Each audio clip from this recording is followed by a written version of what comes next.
नमस्कार बंधुरा आज चले एसेছি आरो एकटी नतून भिडियो निये। राखी पूर्णिमार दिन करुन এই একটি কাজ করলে সম্পর্ক এবং ভাগ্যের উন্নতি হবে। বন্ধুরা রাখি পূর্ণিমার অবশ্যই করে এই কাজটি করার চেষ্টা করবেন, তাহলে দেখবেন আপনাদের বাড়িতে হবে অনেক উন্নতি। আসুন বন্ধুরা জেনে নেওয়া যাক সেই কাজটি কি। তার আগে বলি বন্ধুরা আপনাদের কাছে একটাই অনুরোধ, আপনারা পুরো ভিডিওটা দেখুন একদম স্কিপ না করে। আর হ্যাঁ বন্ধুরা, আপনারা যারা যারা আমার চ্যানেলে নতুন অবশ্যই করে চ্যানেলটিকে সাবস্ক্রাইব করে পাশে থাকবেন। বন্ধুরা আগামী 19শে আগস্ট 2024 রাখি পূর্ণিমা। ওই দিন রাখি বন্ধন উৎসব পালিত হয়। এই উৎসব অত্যন্ত জনপ্রিয়। এই দিন দিদি বা বোন তার ভাই বা দাদার হাতে রাখি পরিয়ে তার মঙ্গল কামনা করে থাকে। বন্ধুরা ভাই বোনের ভালোবাসার প্রতীক এই উৎসব। ভাই বা দাদারা সারা জীবন বোন বা দিদিদের রক্ষা করার শপথ করে থাকে এই দিন। এই পবিত্র তিথিতে কিছু নিয়ম মেনে যদি রাখি পরানো হয় তাহলে তা ভাইয়ের সৌভাগ্য বৃদ্ধি পেতে খুব বেশি সময় লাগে না। আসুন বন্ধুরা জেনে নেওয়া যাক সেই নিয়মগুলি কি। সব থেকে প্রথমেই রয়েছে যে নিয়ম তা হচ্ছে রাখি পূর্ণিমার দিন রাখি পরানোর উদ্দেশ্যে যে রাখি আনা হয় তা যেন অবশ্যই কিছুক্ষণ বাড়ির ইষ্ট দেবতার চরণে রেখে তারপর ভাইয়ের হাতে যেন বাঁধা হয়। বলা হয়েছে যদি আপনারা সেই রাখি এনে প্রথমে আপনার বাড়ির ইষ্ট দেবতার চরণে রেখে ভালো করে যদি পূজা করে তারপরে যদি সেই রাখি আপনার ভাই বা দাদার হাতে পরান তাহলে কিন্তু সেই রাখির মধ্যে ইষ্ট দেবতাদের আশীর্বাদও থাকবে, যার ফলে ভাইয়ের জীবনে হবে অনেক উন্নতি। এছাড়াও সমস্ত বাধা বিপত্তি একেবারেই দূর হয়ে যাবে। এছাড়াও বন্ধুরা রাখি পরানোর সময় অবশ্যই একটি জিনিস খেয়াল রাখতে হবে, ভাইয়ের মুখ যেন পূর্ব বা দক্ষিণ দিকে থাকে। এই দিকভাবে ভাইকে বসাবেন এবং ঠিক তারপরেই আপনারা কিন্তু রাখি বাঁধবেন। এই শুভক্ষণে রাখি পরানোর সময় এই মন্ত্র অবশ্যই পাঠ করতে হবে। মন্ত্রটি হলো যেন বন্ধ বলি রাজা দানবেন্দ্র মহাবল, তেন তাং প্রতিবন্ধামি রক্ষমাচল মাচল। এই মন্ত্রটি অবশ্যই করে বলার চেষ্টা করবেন। এই মন্ত্রটি বলা অত্যন্ত ভালো।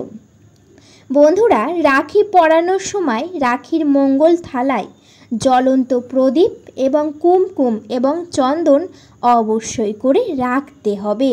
একটি পিতলের বা আপনাদের কাছে যা থালা আছে সেই থালায় নেবেন, নিয়ে তাতে সুন্দর করে ফুল দিয়ে সাজিয়ে তার উপরে একটি ভালো প্রদীপ জ্বালাবেন এবং অবশ্যই করে সিঁদুর রাখবেন যেটাকে বলা হয় কুমকুম, এবং অবশ্যই করে চন্দন রাখবেন।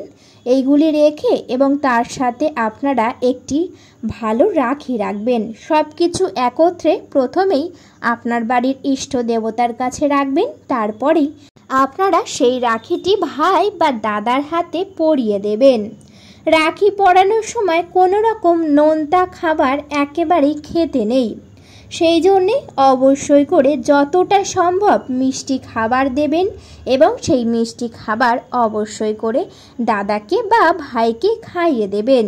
বন্ধুরা আপনারা রাখি পূর্ণিমার দিন যে রাখিটি কিনবেন অবশ্যই করে সেই রাখির রং দেখে কিনবেন, যেন কোনোভাবেই কালো রঙের না হয়। কালো রং সর্বদাই অশুভ বলে মনে করা হয়, সেই জন্যে আপনারা কালো রং ছাড়া যে কোনো রং নিতে পারেন, কিন্তু বন্ধুরা শুভ রং হিসাবে কিন্তু অবশ্যই করে লাল রঙের রাখি নেওয়ার চেষ্টা করবেন। লাল রং অত্যন্ত ভালো এবং অত্যন্ত শুভ একটি রং, সেই জন্যে লাল রঙের রাখি নেবেন এবং তারপরে রাখিটি দেখে নেবেন যেন কোনোভাবে ছেঁড়া বা কোনোভাবে যেন খুলে না যায়, এতে কিন্তু ভাইদের অমঙ্গল হতে পারে। রাখি কেনার সময় এই জিনিসগুলি অবশ্যই দেখে তারপরেই আপনারা কিনে নিয়ে আসবেন। বন্ধুরা, এই রাখি পূর্ণিমার দিন এই প্রতিকার করবেন, তাহলে দেখবেন ধন ও শস্য বৃদ্ধি করে। বলা হয়েছে মা লক্ষ্মী পূর্ণিমা তিথিতে অশ্বত্থ বৃক্ষে আগমন করে। যদি আপনার বাড়ির আশেপাশে কোথাও অশ্বত্থ গাছ থাকে, তাহলে সকালে উঠে ভালো করে স্নান সেরে শুদ্ধ বস্ত্র পরে আপনারা 1 ঘটি পরিমাণ জল নেবেন এবং সেই জলের মধ্যে অল্প কাঁচা দুধ দিয়ে ভালো করে দুধ আর জল ভালো করে মিশিয়ে নেবেন এবং ঠিক তারপরে অশ্বত্থ গাছকে আপনারা অশ্বত্থ গাছের গোড়ায় অবশ্যই করে সেই দুধ বা জল একত্রে নিয়েছিলেন তা অর্পণ করবেন এবং ঠিক 11 বার অবশ্যই করে প্রদক্ষিণ করে আপনার ইচ্ছার কথা অবশ্যই করে জানাবেন। এটি করলে দেবী লক্ষ্মীর আশীর্বাদ পাওয়া যাবে এবং জীবনে কখনো অর্থ ও শস্যের একেবারেই অভাব হবে না। সর্বদাই কিন্তু আপনার বাড়িতে ধনধান্যে একেবারেই পরিপূর্ণ হয়ে থাকবে। এছাড়াও বন্ধুরা, এই রাখি পূর্ণিমার দিন অবশ্যই করে আপনারা বাড়িতে যদি ধন সম্পত্তি সর্বদাই বজায় রাখতে চান, তাহলে এই কাজটি করবেন। বন্ধুরা, রাখি পূর্ণিমার দিন বাড়িতে মা লক্ষ্মীকে ভালো করে আপনারা পূজা করবেন। বন্ধুরা, আপনাদের বাড়ির যে স্থানে দেবী লক্ষ্মী বিরাজমান, সেটি হতে পারে দেবী লক্ষ্মীর বিগ্রহ বা একটি ফটো। সেই বিগ্রহ সামনে গিয়ে আপনারা 11 টাকা 1 টাকার কয়েন নেবেন এবং একটু হলুদ নেবেন। চেষ্টা করবেন অবশ্যই করে একেবারেই হলুদের টুকরো নতুন নেওয়ার।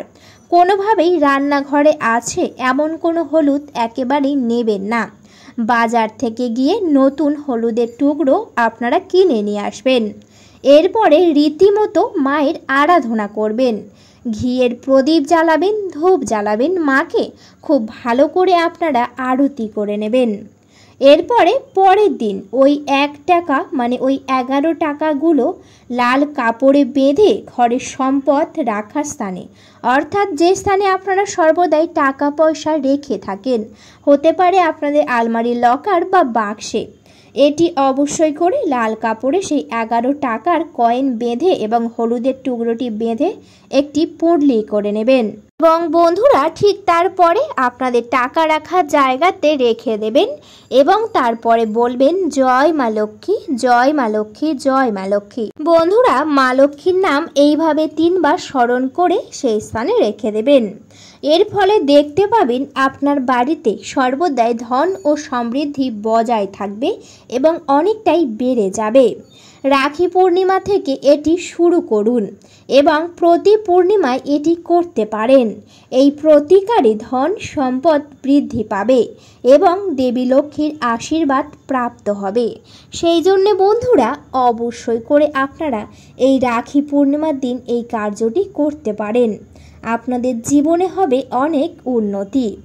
এছাড়াও বন্ধুরা, আপনাদের ভাইদের নামে যদি আপনারা কোনো রকমভাবে যদি কোনো মনস্কামনা করেন, তাহলে কিন্তু এই রাখি পূর্ণিমার দিন মা লক্ষ্মীর কাছে গিয়ে জানাবেন।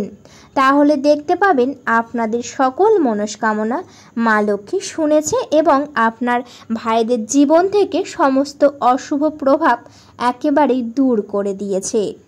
এছাড়াও বন্ধুরা, রাখি বাঁধবেন কোন জায়গাতে? ভাইয়ের কবজির চারপাশে আলতো করে রাখি বাঁধতে হবে। তার সাফল্য এবং মঙ্গলের জন্য আন্তরিক প্রার্থনা সহ আপনারা ঠিক কবজির দিকটায় রাখি বাঁধবেন। কবজির উপরে নয় বা কবজির নিচের দিকেও নয়, একেবারেই কবজির চারপাশে ভালো করে বেঁধে দেবেন। এছাড়াও বন্ধুরা, আপনারা তিলক প্রয়োগ করতে পারেন। শুভর প্রতীক হিসাবে ভাইয়ের কপালে রলির তিলক মানে আপনারা সিঁদুর দিতে পারেন বা চন্দনের ফোঁটাও দিতে পারেন। এইভাবে দিয়ে আপনারা রাখি বাঁধতে পারেন। তাহলে দেখবেন আপনার ভাইয়ের জীবন থেকে সমস্ত রকম বাধা বিপত্তি একেবারেই দূর হয়ে গেছে। বন্ধুরা, সবাই একবার ভালোবেসে কমেন্টে লিখে যাবেন জয় মা লক্ষ্মীর জয়। দেখবেন আপনাদের সকল সমস্যা মা লক্ষ্মী একেবারেই দূর করে দিয়েছে। ভিডিওটা এই পর্যন্ত। ভিডিওটি যদি ভালো লেগে থাকে, যদি একটুও মনে হয় উপকার হয়েছে, তাহলে অবশ্যই করে ভিডিওতে একটি লাইক করবেন, শেয়ার করবেন এবং সাবস্ক্রাইব করে পাশে থাকবেন। আজকের মতো আমি বিদায় নিলাম। সবাই ভালো থাকবেন, সুস্থ থাকবেন। সকলকে জানাই অনেক অনেক ধন্যবাদ।